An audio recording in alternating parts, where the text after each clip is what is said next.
एक बार की बात है। एक शादीशुदा जोड़ा दीपक और दिया हंसी खुशी से जिंदगी जी रहा था।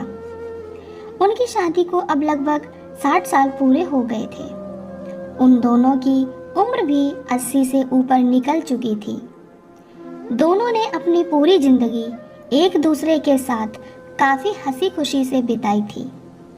दोनों बिल्कुल दो जिस्म एक जान बनकर जिया करते थे।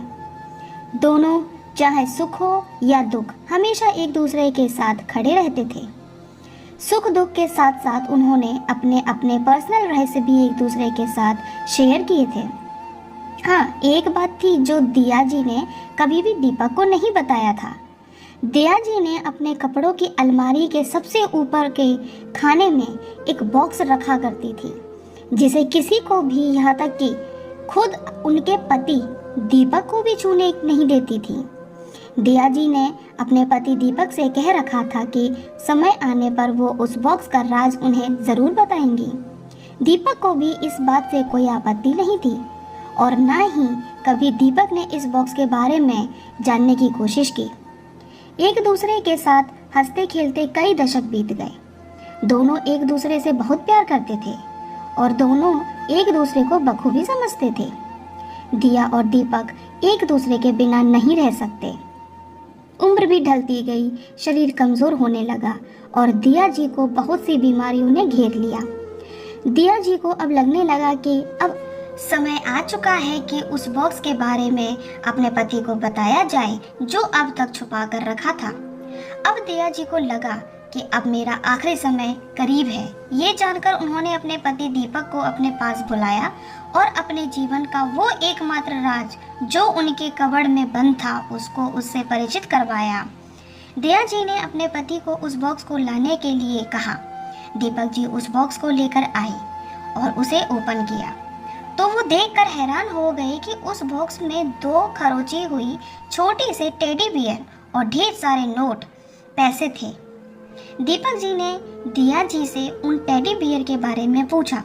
दिया जी ने कहा, जब मेरी शादी होने वाली थी तब मेरी दादी ने मुझे समझाया था कि अगर अपनी शादी को लंबे समय तक चलाना चाहती हो तो एक दूसरे से जितनी हो सके आर्गुमेंट और शिकायतें कम हो उसका ध्यान रखना।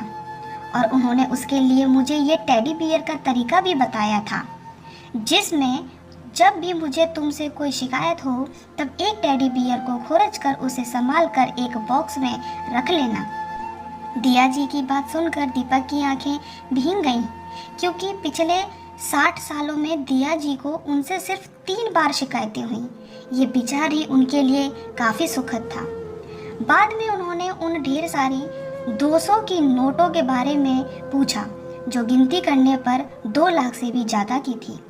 दिया जी ने कहा कि ये नोट मैंने तब तक इस बॉक्स में डाली जब मैंने आपके साथ कोई खुशी या संतोष के पल बिताए। दीपक जी अपनी पत्नी को गले से लगाकर फूट फूट कर रो पड़े और बोले, मेरे किसी जन्म के पुण्य होंगे जिससे मुझे तुम पत्नी के रूप में मिली। मैं बहुत सौभाग्यशाली हूँ कि तुम मेरी लाइफ में आई। पति ने कहा, मैं चाहता हूँ कि अगले जन्म में भी तुम ही मेरी पत्नी बनो। दोस्तों, छोटी सी इस पति पत्नी की प्रेम कहानी में जो पत्नी ने तरीका अपनाया था, अगर हर पति पत्नी अपने जीवन में वही तरीका अपना ले तो हजारों रिश्ते जो छोटी छोटी बातों पर बिखर जाते हैं वो बिखरने से बच जाएंगे और उनका जीवन भी इनकी तरह खुशहाल बन जाएगा।